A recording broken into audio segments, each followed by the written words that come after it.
আমাদের সম্মানিত জাফর আহমেদ সাহেব, তো তার মুখ থেকে আমরা এখন এই রিসালাত ফাউন্ডেশনের যত কার্যক্রম আছে তার মুখ থেকে আমরা শুনবো এবং শুভেচ্ছা বক্তব্য তাকে দেওয়ার জন্য বিশেষভাবে অনুরোধ করছি। ধন্যবাদ সবাইকে, বিশেষ করে মুজিবুর ভাইকে অনেক আসছেন বলা যায় এবং আগ্রহ চিত্তে। আসলে আমরা যে ফাউন্ডেশনটা করতে যাচ্ছি বা কোনো রেজিস্ট্রেশন করতে যাচ্ছি, এটা জেনারেল বা সাধারণ কোনো ফাউন্ডেশন না। It's quite different thing, quite different idea. আমার জানা মতে দুনিয়াতে এই ধরনের কোনো ফাউন্ডেশন হয় না। তাদের সাথে আমাদের পার্থক্য এইটাই, ফাউন্ডেশন মানে সবাই মনে করে মেম্বারদের থেকে চাঁদা নিবে আর ওই চাঁদা দিয়ে তারা ফাউন্ডেশন চালাবে।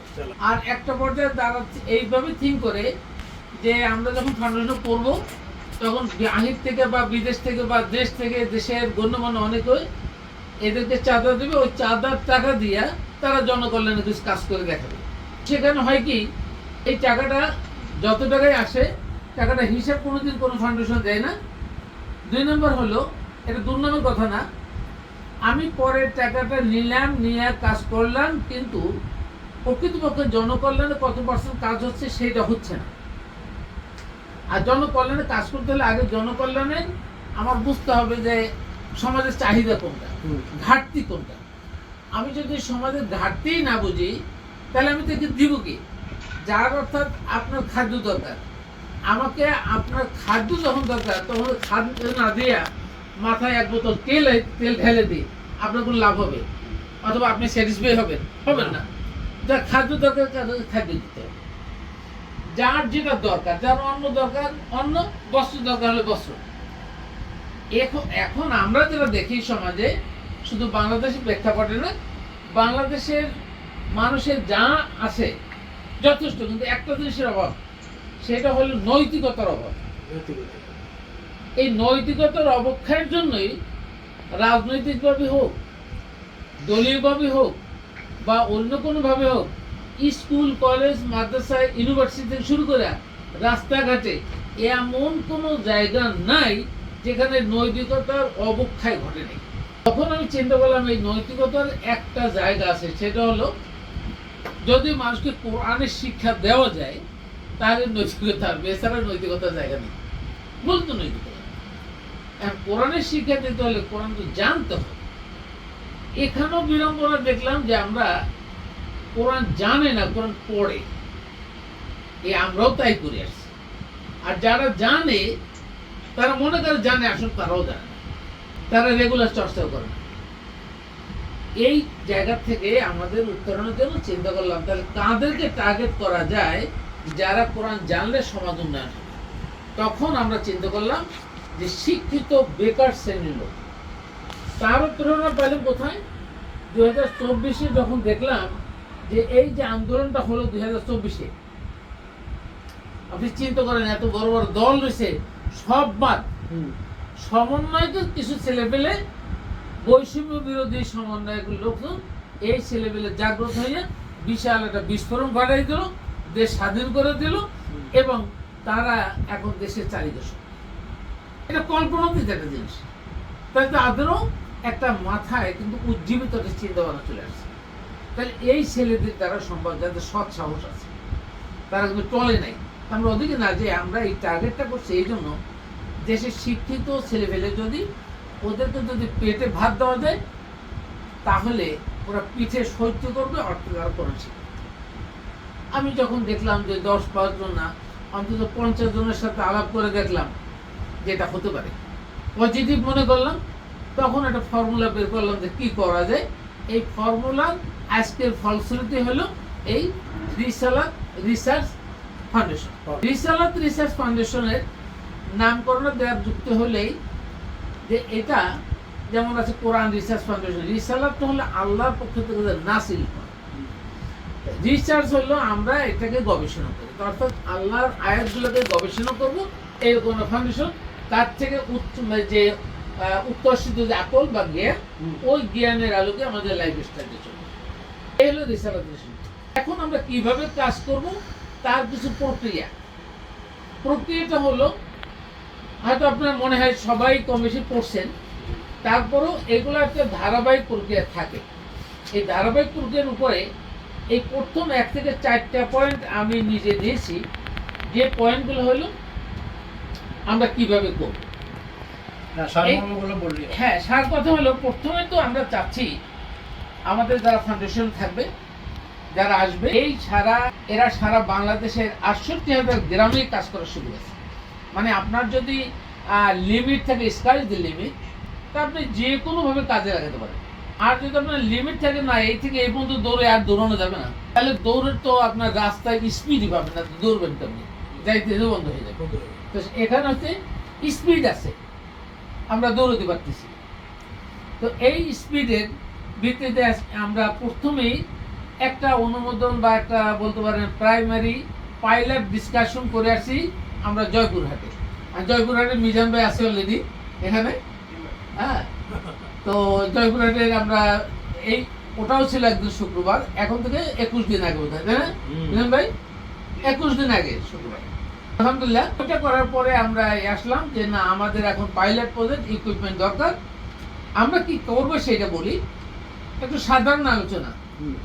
আমরা 68,000 গ্রামকে টার্গেট করা, প্রতিটা গ্রামে একজন করে আমাদের প্রতিনিধি নিয়োগ করবো। সেখানে একজন বা দুইজন তিনজন হতে পারে, that doesn't matter, but minimum একজন।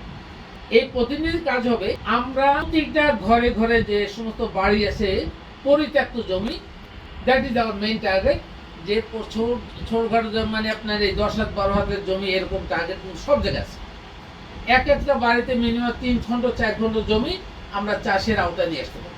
এই চাষের আওতায় মানুষ হচ্ছে কি, মানুষ এমনি ধানা জমি চাষ করতে পারে না, কারণ ওখানে নাই, ইকুইপমেন্টের অভাব, গরু নাই, অথবা গরু থাকলে রাখাল নাই, লাঙল নাই, নানাবিধ সমস্যা।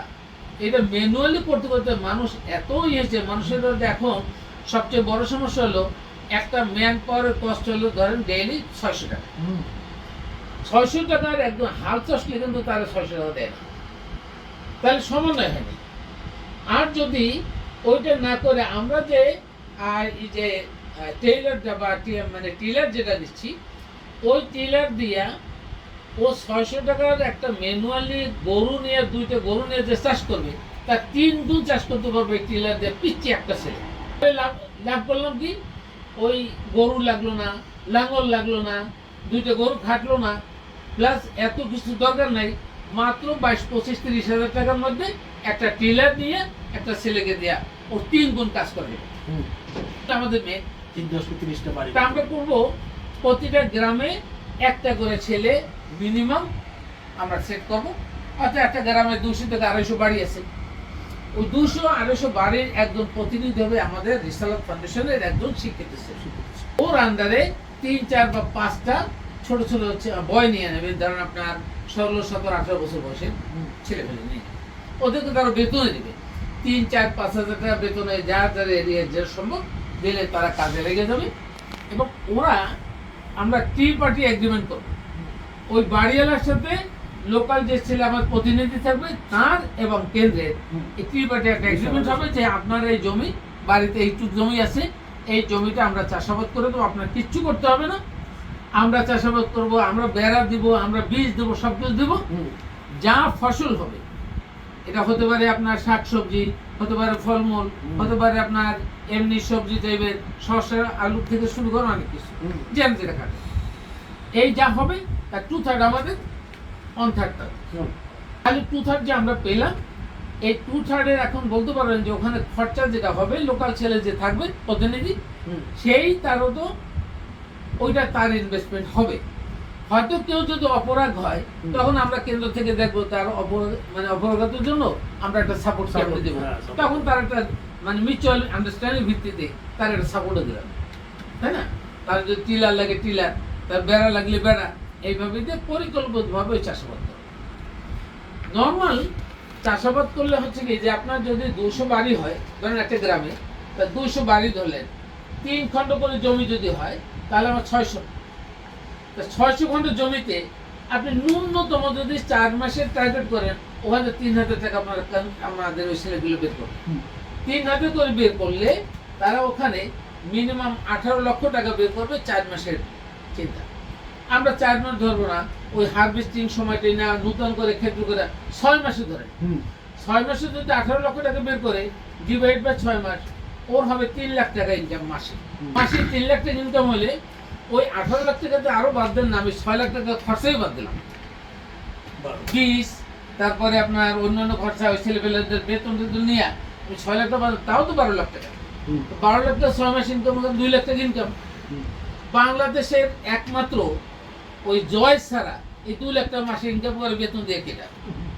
আতিকুল সাহেবের মেয়েরে দিছে 8 লাখ করে। ও এটা এক্সাম্পল, যাই হোক এক্সাম্পল না যাই, এটা দেশে চুরি বাটপার করে, আমরা চুরি বাটপারি করলাম না। তা আমাদের মেন উদ্দেশ্য হলো এই যে ছেলেগুলা এরা করলো দিনে, রাত্রিবেলা আমরা এদেরকে দিয়ে সারা বাংলাদেশে 9টা থেকে 10টা 1 ঘন্টা করবো কোরআনের টাইম। জুমে 1 ঘন্টা 2টা করে আয়াত শিখবে, জানার মতো জানবে, আর ওইটাই তারা ওখানে অ্যাপ্লাই করবে, লোকাল এরিয়াতে অ্যাপ্লাই করবে। দেন ওই যে 200 বাড়ির ভিতরে তারা একটা কানেক্টিং হয়ে যায়, কম্প্যাক্টিং কানেক্টিং। আর তাদের সাথে 200 বাড়ির সাথে আপনি এখানে বসে কেন্দ্র কিন্তু তার একটা ভরসা পাচ্ছে না, এখানে ন্যাশনাল রিসার্চ ফাউন্ডেশন এটা একটা অর্গানাইজেশন, এবং এই ছেলেটা অর্গানাইজেশন আন্ডারে তার একটা সাপোর্ট আছে, সেও আমাদেরকে সাপোর্ট দিচ্ছে। তখন আমরা পুরো বাংলাদেশকে একটা কম্প্যাক্টিং জায়গায় নিয়ে আসবো, কানেক্টিং জায়গায় নিয়ে আসবো। নিয়ে আসলে এইটা হবে স্বচ্ছ একটা ফাউন্ডেশন, এবং এখানে ইনকামের রাস্তা আছে, আবার জানার রাস্তা আছে, জানার জিনিসটা ব্যবহারের রাস্তা জায়গা আছে। এই নিয়ে আমাদের এই আজকের যে প্রচার এবং আজকের যে উদ্যোগ, এই উদ্যোগের প্রাথমিক চিন্তা ভাবনা এইভাবে। এইবার আপনাদের থেকে মতামত নিচ্ছি। তুমি মজিউর ভাই শুরু করেন। জি, সুন্দর আজকের সভাপতি সাহেব। তো আমাদের সালাদ রিসার্চ ফাউন্ডেশনের যে মূল ভিত্তি তার কাছ থেকে জানতে পারলাম। তো আমার প্রশ্ন হলো যে এই যে আপনি 64টা গ্রামে মাঠকর্মী রাখবেন, তো সেই ক্ষেত্রে আমরা 64 জেলায় কী ধরনের লোক আপনি নেবেন, বা এদের যে ওই যে আপনি বললেন যে যদি তারা এই অর্থটা নিজেরা জোগাড় না দিতে পারে, তো সেই ক্ষেত্রে এই অর্থটা এই রিসালাতের এখন তো কোনো ফান্ড নেই, এই ফান্ডটা কেমনে তৈরি করবে? মেন কিন্তু ফান্ড, আপনার ফান্ড থাকলে আপনি কিন্তু যে কোনো কাজ করে আসতে পারবেন। ফান্ড না থাকলে কিন্তু কোনো কাজে, যে কোনো এই ফাউন্ডেশন বলেন, ব্যবসা বলেন, বা অন্যান্য আদার যাই বলেন, মেন কিন্তু ফান্ড। আপনি এই ফান্ডটা কেমনে ই করবেন, মানে পুঁজি করবেন? আমি স্টেপ বাই স্টেপ রিপ্লাই দিয়ে যাই, যেহেতু মজিব ভাই বলেন ফান্ড কিভাবে, how to develop the fund. আসেন এবার আমরা এখানে রিসালাত ফাউন্ডেশন, অন্যান্য ফাউন্ডেশন বলে অলাভজনক প্রতিষ্ঠান। এটা কিন্তু শুধু অলাভজনক কথাটা নাই, সব জায়গায় লাভজনক প্রতিষ্ঠান, অর্থাৎ ব্যবসার মাধ্যমে ব্যবসা তৈরি করবে। এখন যারা আমাদের এখানে আছেন তারা দুইভাবে বেনিফিটেড হবে, একভাবে ফান্ডিং এর মাধ্যমে, আর একটা হবে লেবারের মাধ্যমে। আমরা যারা কায়িক লেবার দেবো তারা একটা বেনিফিট পাবে, আর যারা ইনভেস্ট করবে ইনভেস্টার একটা বেনিফিট পাবে, দুই ওয়ে। ধরুন একবার এক্সাম্পল, আমরা প্রথমে হয়তো ধরেন 100 কিলার নিলাম, এই যে ইনভেস্ট করলেন যারা, সে যেই করুন, গ্রামের থেকেও একজন করতে পারে, আপনিও করতে পারেন। যারা ইনভেস্ট করবে এখানে যদি মনে করেন 10 লাখ টাকার বেনিফিট হয়, 10 লাখ টাকার আমরা এইভাবে একটা প্রস্তাব করতে পারি কিনা, আমি কিন্তু সিদ্ধান্ত নেই, সিদ্ধান্ত আপনারা নেবেন যে আমরা এই 10 লাখ টাকার মধ্যে 10% পাবে কেন্দ্রের অফিসিয়াল খরচা, 5% সিকিউরিটি রাখবেন, যে কোনো অকেশনালি কাকে যদি ডোনেট করতে হয়, কাকে হেল্প করতে হয়, কোনো কিছু সিকিউরিটি 15% চলে যাবে, বাকি থাকবে 85%। এই 85%-এর ভিতরে যারা ইনভেস্ট করবে তারা পাবে 45%, আর যারা ইনভেস্ট করবে না শুধু সদস্য হিসেবে আছে তারা সবাই মিলে পাবে 40%। এইভাবে করে আবার ওই যারা 40% পাবে ইনভেস্টার, তারাও তো আবার 40% ভিতরে অংশীদার। তাহলে ফান্ডিংটা ওইরকম চলে আসবে যে কোনো কাজই করতে পারবে না, সেও বাইরে থেকে ইচ্ছা করলে ইনভেস্ট করতে পারবে। এভাবে আমরা করতে পারবো কিনা, এটা একটা জিনিস আপনারা চিন্তা করেন। শুরুটা কিভাবে, শুরুটার যে ফান্ড, জি এই ফান্ডটা কিভাবে ই করবেন সেটা বলবেন। শুরুটা আমরা ফান্ড এবার কি করব, সদস্যের মধ্যে থেকে আমরা রিকল করতেছি। রিকল করলে যে 50 পারে 50, 1 লাখ পারে 1 লাখ, 2 লাখ পারে 2 লাখ, যেটা পারলো দিল। ওই ফান্ডের ভিতরে আমি ওই করে মালা এনে পাইলট প্রজেক্ট করতে থাকলাম। 10 পিস হলো 10 পিস দিয়ে পাইলট পেতে শুরু হয়ে যাবে বিভিন্ন জায়গায়। পাইলট দিলাম, সে মিজান ভাই বসে আছে, তার 3 পিস গেলে 3 পিস এখনই কাজ শুরু করবে। ঠিক কি না মিজান ভাই? এই হ্যাঁ উনি টাকা দিয়ে নিতে রাজি, হ্যাঁ, নিয়ে ওখানে পাইলট শুরু করলে ওইগুলো ভিডিওগুলো যখন দিব না সমস্ত অনলাইনে সারা বাংলাদেশে, তখন এই যে আজকে যে প্রস্তাবটা হ্যাঁ। আমরা তো এই যেটা বলছি, এই প্রস্তাবটা বিভিন্ন জায়গায় সবাই যখন জানবে তখন তারাই ফান্ড নিয়ে অনেকে আসবে বলে আমি বিশ্বাস করি। বাকিটা আপনারা দেখেন, অবশ্যই আসবে। হ্যাঁ, প্রচারে প্রসারতা আসবে। তখন সে চিন্তা করবে তাহলে অসুবিধা কি, আমি কোনো কাজ করার দরকার নেই, আমি কিছু ফান্ড লাগে, আমার 5 লাখ টাকা পড়ে আছে ব্যাংকে পড়ে আছে দেই না, এটা কাজ করো, একটা ফাউন্ডেশন কাজ করো উঠুক, তখন এটা ডোনেট হয়ে যাবে। ডোনেট মানে আমরা তাকে রিটার্ন দিচ্ছি উইথ বেনিফিট, তাই না? এটা ইনভেস্টমেন্ট। এইভাবে আসতে পারে কিনা। আর আমি যে ভাগটা দিলাম এটা আপনাদের এর সাথে কোনো অ্যামেন্ডমেন্ট আছে কিনা, সে মনে করেন 10% দিলাম অফিস, 5% দিলাম সিকিউরিটি, তারপরে 40% দিলাম মেম্বার্স, 45% ইনভেস্টার্স। দেখেন তো এটা হয় কিনা, এক এক করে ভোট লন, তাতে কত পার্সেন্ট হবে? 100%। তাতে 100% ফিল আপ। ভাগটা ঠিক আছে না ম্যাডাম? কোন আগে আপনি বুঝছেন, আপনি 10 লাখ টাকা ইনভেস্ট মানে লাভ করি, ওই 10 লাখ টাকা 10% মানে 1 লাখ টাকা অফিসের খরচা, 5% হবে সিকিউরিটি রেখে দিতে হবে, অফিসের যে কোনো সময় সিকিউরিটি লাগতে পারে, অবশ্যই। বা একটা লোকালে ইনভেস্ট করতে হবে, হ্যাঁ, সেই ইনভেস্ট লাগবে, করতে হবে লাগবে। ওইটা। আর 40% আমরা যারা মেম্বার্স হিসেবে থাকবো, হ্যাঁ, গাঠনিক বডিতে, তারা এই 40% ডিভাইড করবে। এই যে আমরা কষ্ট করছি যে একজনের সিএনজি ভাড়া দিয়ে আসছে, তার তো আমরা টিএ দিয়ে দিচ্ছি না, ওইটা অনারিয়াম হিসেবে যাবে। আর 45% যারা ইনভেস্ট করবে Invest করবে। ওই হিসেবে তারা প্রপোর্শনালি বেনিফিট করবে। কেউ 3 লাখ করলে 3 লাখের অনুসারে প্রফিট পাবে, 1 লাখ করলে 1 লাখের অনুসারে প্রফিট পাবে। এইটার ব্যাপারে কার কি মন্তব্য বলেন? বিভাজন ঠিক আছে ভাই, তোদের তো বলতে হবে, হ্যাঁ? হ্যাঁ? আচ্ছা, 5 মিনিট একটু ভাবেন, ভাইবা তারপর হ্যাঁ? বলেন। মিজান ভাই, সাদা কাগজে লেখছে আছে না? গ্রুপে লেখা পাঠাই দিবেন এই বিভাজন, ওকে, তো আমরা করে দিবেন। ঠিক আছে, তাহলে এটা পাইলাম, এটা ওকে করলাম। এইবার বলেন বুঝলি ভাই, এখান থেকে কি আমরা ফান্ড আশা করতে পারি? এভাবে হবে না, কি মনে হয়? না, আবার এটাও তো বলতে পারেন, আমরা যারা 15 জন সদস্য হয়েছি, হুম, এর মধ্যে থেকে তো অলরেডি সেটাই, এত লিমিট বলা নাই। হুম। আপনার 20 আছে, 20 লাখ, 20 এর উপর বেনিফিট পাবেন, 50 হলে 50, 1 লাখ হলে 1 লাখ। আমরা ওইভাবে মাল আনতে থাকলাম। এখনই ঈদের আগে মিনিমাম 10টা মাল নিয়ে আসবো, জরুরি ভিত্তিতে জরুরি ভিত্তিতে 10টা pilot মালের project এর ধরেন জন্য, হ্যাঁ, তারপরে 770 কেজি ওজন আছে, এফেক্ট করে নিয়ে। হুম। নেক্সট কোশ্চেন, একটু পরিচয় করে দিই আমাদের মাঝে সাইবুল ভাই, ডক্টর সাইবুল ভাই আছেন। উনি একজন সংগঠক, আবার মাঠে ময়দানে দৌড়ানোর লোক, এই আর বিভিন্ন ফাউন্ডেশনের সাথে জড়িত থাকে, বিভিন্ন কাজের সাথে আছে। আজকে আমাদের একটা বসার কথা ছিল, এরকম লোক তার কিন্তু আগে এখানে দরকার। ডাকলাম। তা আমরা একটা মিটিং আছি, এখন অনলাইনেও আছে। আমরা বলতে এই যে আমি যে ফাউন্ডেশনটা করতেছিলাম, ফাউন্ডেশনের নামটা কনফার্ম করতে পারছি, রিসালাত রিসার্চ ফাউন্ডেশন, ওটার নামকরণ ফাইনাল। জি, আমি শুনছেন? এখন এটা হলো মেমোরিয়াম আর্টিকেলটা করলাম, তার আগে আমরা প্রাইভেট একটু বসছি, আমরা আলোচনা করছি কি কি নীতি করব, এইগুলো নিয়ে আশা করি এই সপ্তাহের মধ্যে আমরা রেজিস্ট্রেশন করে টাকা জমা দিয়ে দেবো। এটা ফাউন্ডেশন, ফাউন্ডেশন। আপনি ইসি কমিটিতে কয়জন? হ্যাঁ, 15 জন। আমি মূলত আপনার লগে এই যে সাংগঠনিক উন্নয়ন, অর্গানাইজেশন ডেভেলপমেন্ট কনসালটেন্ট। আপনাকে উপদেষ্টা আমি রাখা হবে। উপদেষ্টা এরকম আরো 10 জন 12 জন উপদেষ্টা আমরা নিব, যে উপদেষ্টারও অন্তত আমরা একটা সিকিউরিটি রাখছি যে তারে কিভাবে বোনাফাইড করা যায়। আপনার এইখানে হয় কি যে আমাদের যেসব ফাউন্ডেশন গুলো হয় না, জি। এটা তো হলো সরকারি সাইট, মানে এটা ঠিক আছে, আপনার এটা হলো এটা গভর্নমেন্ট সাইট, কিন্তু যখনই আপনি ইন্টারন্যাশনাল ফোকাস দিতে যাবেন তখন একটা এমসি কমিটি লাগে, ম্যানেজমেন্ট কমিটি। এমসি কমিটি লাগবে। এখন ওই ম্যানেজমেন্ট কমিটি কিন্তু ইম্পর্টেন্ট থিং।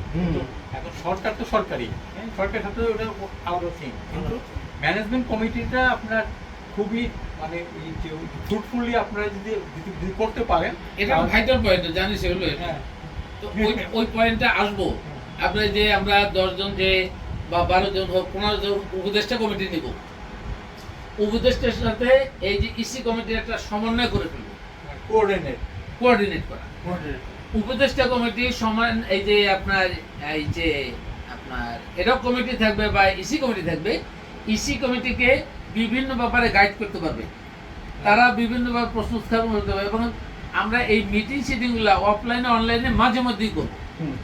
গ্রুপে আপনি যে কোনো সময় যদি মনে করেন যে এই ফাউন্ডেশনের উন্নয়নের জন্য এই হেল্পটা করা দরকার অথবা এই সাজেশন, আপনি সাজেশন দিবেন, সঙ্গে সঙ্গে সাজেশন সবার সাথে ডিসকাস করে একটা ফাইনাল সিদ্ধান্ত নেব।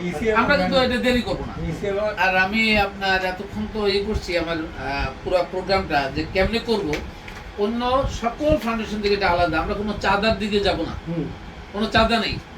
এখানে হলে আমরা ইনভেস্ট করব। আমরা একেবারে ৬৮,০০০ গ্রামে, মাঠে, ময়দানে পরিত্যক্ত যত জমি আছে বাড়িগাড়িতে সমস্ত জমি চাষাবাদের হতে নিয়ে। আচ্ছা, এখানে আরেকটা পয়েন্ট আছে যে আমাদের দেশে এই জাতীয় ফাউন্ডেশন কিংবা এনজিও যারা করে, মানে এদের যে থিঙ্কিংটা আছে, এই থিঙ্কিংটা হলো কি, সেও যে আপনি বলছেন চাঁদা টাদা হাবি যাবি আর কি, কিন্তু সবারই একটা ইনকাম জেনারেটিং প্রজেক্ট থাকতে হয়। ইনকাম জেনারেটিং প্রজেক্টটা দিয়ে আপনার এটা সার্ভাইভ করবে, ব্যাপারটা এরকম আর কি। না, আমি ওটা হলো এইটাকে রাখে পরগাছা, ওইটা গাছ, ওই গাছ থেকে রস নেবে, পরগাছা চলবে। কিন্তু আমরা এইটাই গাছ, আগে পরগাছা ভিত্তি করছি না, ফাউন্ডেশনটাই গাছ, এইখান থেকে ইনকাম করবে আর এইখান থেকেই চলবে সিস্টেমটা। এটা আমি পরগাছার ব্যবহার করিনি। এটা আর ভালো পয়েন্ট। জি, এই পয়েন্টেই আমরা এখানে মেইন ফোকাস। এখানে আমাদের মেইন টার্গেট হলো শিক্ষিত বেকার যারা আছে বাংলাদেশে, যারা অনার্স মাস্টার্স করছে, চাকরি পাচ্ছে না, ওদেরকে সারা বাংলাদেশে ৮০টা গ্রামে ওদের প্রতিনিধি তৈরি করবো। আচ্ছা, আরেকটি ইম্পর্টেন্ট পয়েন্ট, এই যে আপনার এই যে এখানে যে আপনার যেটা গঠনতন্ত্র করতেছেন, গঠনতন্ত্র অবজেক্টিভ ক্লজগুলো আছে, সেটা যে সাস্টেনেবল ডেভেলপমেন্ট গোলের ১৭টা পয়েন্ট আছে, সেইটা আলোকে করা। যখন আপনি যখন বাইরে যখন ফোকাস করতে যাবেন, তখন কিন্তু ওরা কিন্তু আমাদের মতো যে এই যে এই যে মানে গড়পাতা অবজেক্টিভটা দেখে আপনার গোলগুলো বের করতে কিন্তু একটু কঠিন হয়ে যায়। রাইট, সেই জন্য যে অবজেক্টিভগুলো আছে, সেই অবজেক্টিভগুলোকে মানে সাস্টেনেবল ডেভেলপমেন্ট গোল যে ১৭টা গোল আছে, সেই গোলের ভিতরে আপনি ফোকাস করে যান। এই গোলটা তাহলে একটা কাজ করবো, আমি এখানে যেটা করা আছে, আপনি নরমাল যেগুলো করা আছে এগুলো নিচে রাখছি, আমার মেইন যে ফোকাস ওই ৪টা উপরে রাখছি। আমি পুরো জিনিসটা আপনাকে দিব, আপনি একটু গো থ্রু করলেন, আমি যা বাদ দিছি কথা দিয়ে দিছি। আরো যদি মনে করেন এগুলো বাদ দেবো আর নতুন দুইটা পরে সংযোজন করবেন, আপনি করে দেবেন, তারপর আমরা ফাইনাল করবো। সমস্যা নেই। আমি সব কপি দিয়ে দেবো, আপনি সব কপির কাজ শুরু করতে পারবেন। ঠিক আছে, আর কোনো পয়েন্ট? এই দুইটাই ইম্পর্টেন্ট পয়েন্ট, আলহামদুলিল্লাহ সলিউশন হয়ে যাবে, অসুবিধা নেই। আচ্ছা রায়হান সাহেব, আপনি বলেন এই পর্যন্ত জাস্ট আপনার একটা ফোকাস নেই যে আপনি কি মনে করতেছেন আমরা যেভাবে এখন গ্রামগঞ্জের দিকে টার্গেট করছি, ফোকাস করছি, করা যাবে কিনা? কোনো প্রতিবন্ধকতা?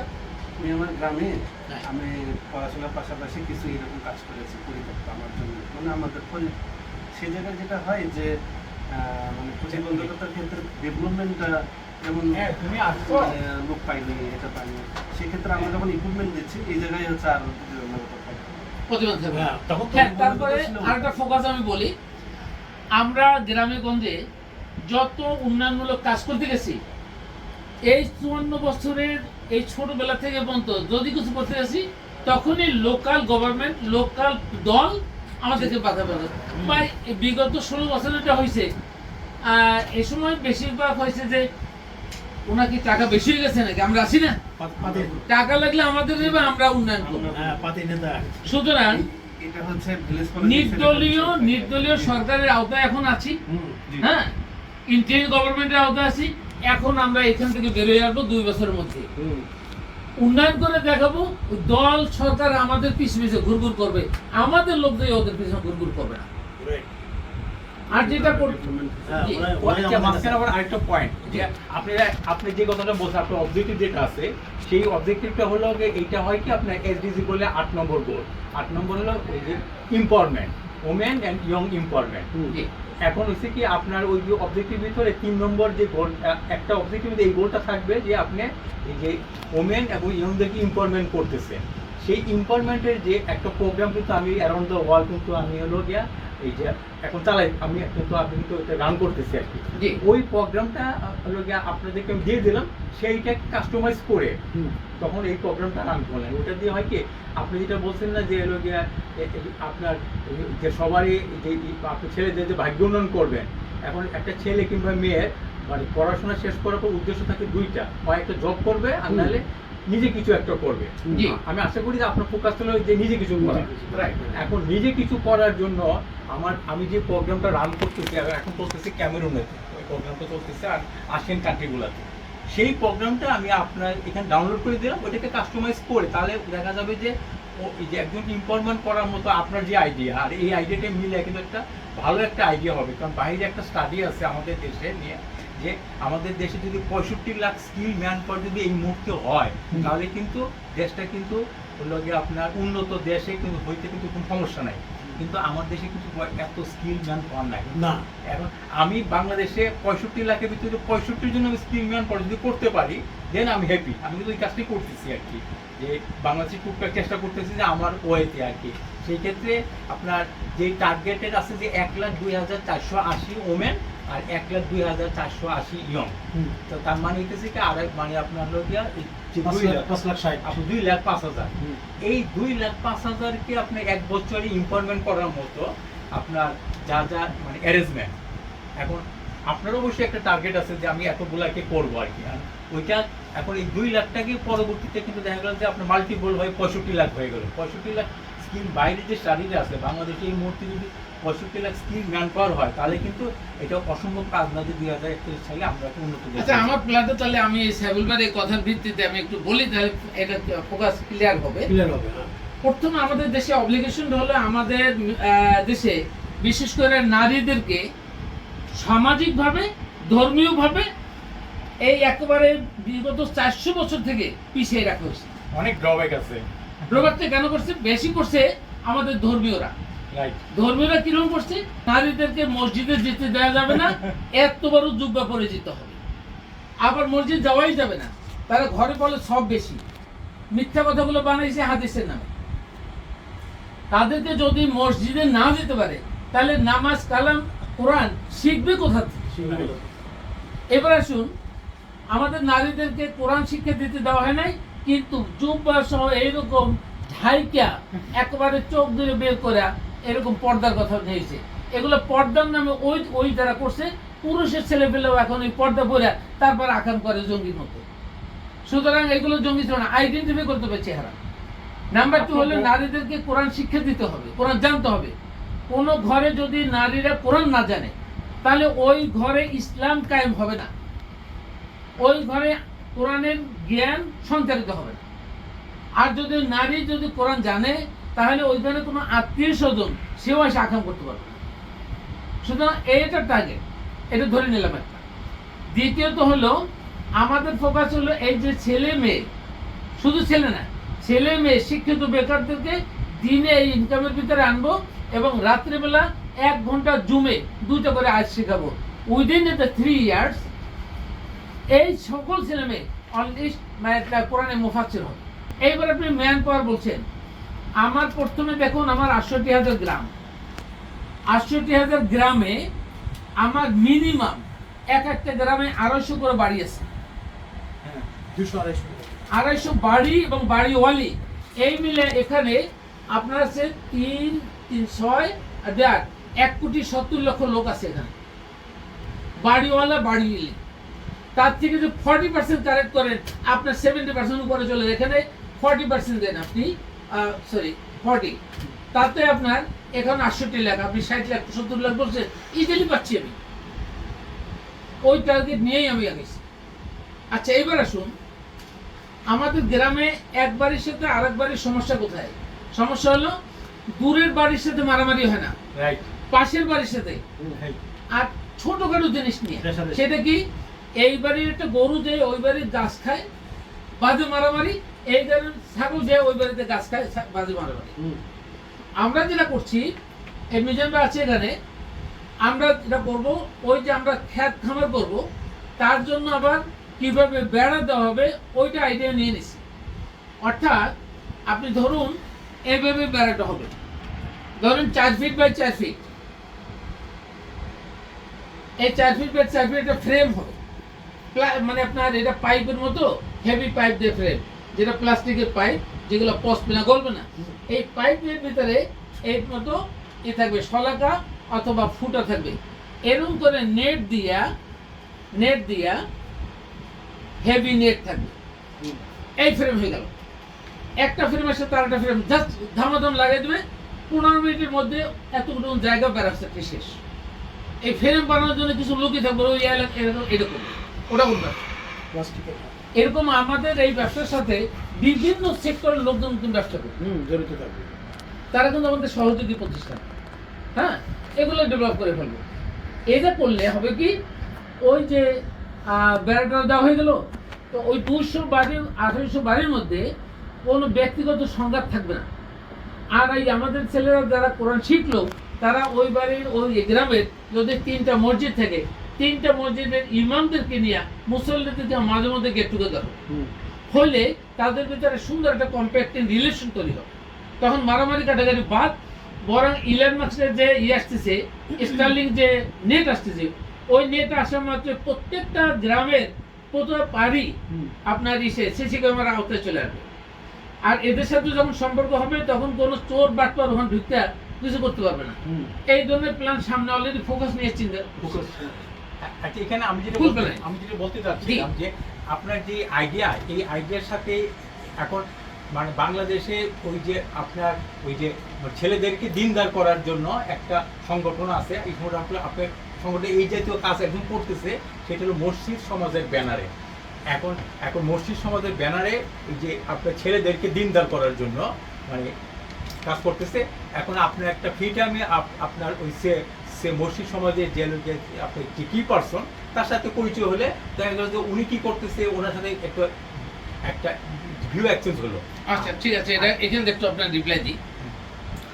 আপনার একটা শার্ট, এখানে সেরা, এখানে সেরা, এখানে সেরা, সেরা শার্টটা সেলাই করে ওইটা নূতন করতে যে পরিশ্রম আর যে বেনিফিট, ওইটা আমরা করতে যাব না, বরং ওই টাকা দিয়া কম দামি কাপড় দিয়ে নূতন শার্ট বানাবো, ওই শার্টটা সব জায়গায় লাগাবো।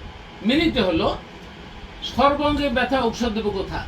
যে সমস্ত মসজিদ কমিটির ব্যানারে নৈতিকতা শিখাবে, ওই মসজিদ কমিটির ব্যানারে মসজিদের এমন কোনো বাংলাদেশে আমার দৃষ্টিতে মসজিদ দেখি না, যে মসজিদের ইমাম বা খতিব পরিপূর্ণ কোরআনের যথেষ্ট অর্থ সহ তর্জমা তাফসীর বুঝা মানুষকে বুঝবে, একজন খতিব নেই।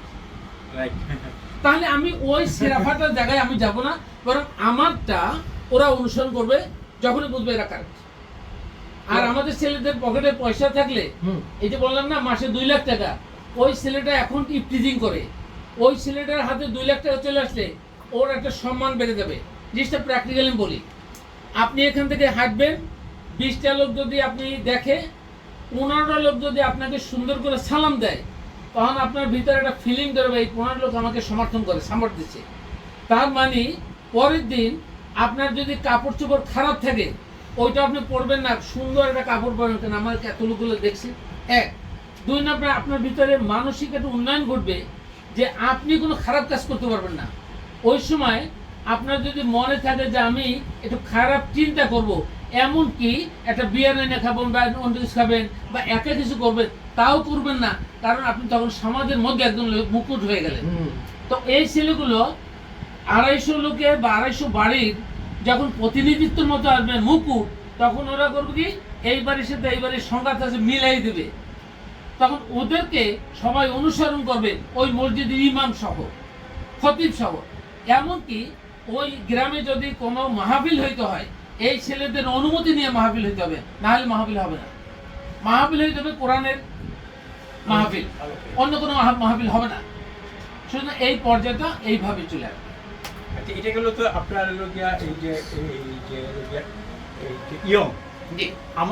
আমার সাথে একটা গ্রুপ, আমার সাথে টাচে আছে, ফিমেল একটা ফিমেল একটা group around the world Bangladeshi ওমেনদেরকে যে দিনদার হলো গিয়া আপনার করার জন্য একটা প্রোগ্রাম রান করে, এটা হলো অনলাইনে।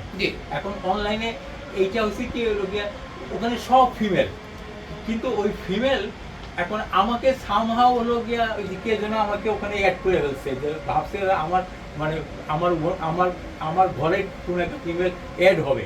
আমি ওদের প্রোগ্রামটা দেখি, চমৎকারভাবে সে কিন্তু বাংলাদেশি ওমেনদেরকে অ্যারাউন্ড দ্য ওয়ার্ল্ড ওমেনদেরকে দিনদার করার জন্য একটা প্রোগ্রাম রান করে। তাহলে আপনি হলো ওইটা কিন্তু আমি ক্লিয়ার যে আপনার ছেলেদের মানে যেটা বলছেন, এখন মেয়েদেরকে কিভাবে আপনার হলো গিয়া যে আপনার পারফেক্ট দিনদার করার জন্য সেই প্রোগ্রামটা নিয়ে ওটা নিয়ে আপনার কি আইডিয়া যে ওটা কিভাবে করবেন?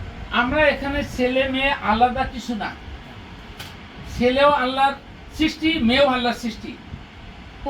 প্রত্যেকের হেফাজত করবে। পর্দা এখানে সবার জন্য। শুধু আমাদের দেশে হয় কি মহিলাদের পর্দা, ছেলেদের পর্দা লাগে না, বাট আসল পর্দা প্রথমে লাগে ছেলেদের। সূরা নূরের 30 নম্বর আয়াতে ছেলেদের জন্য।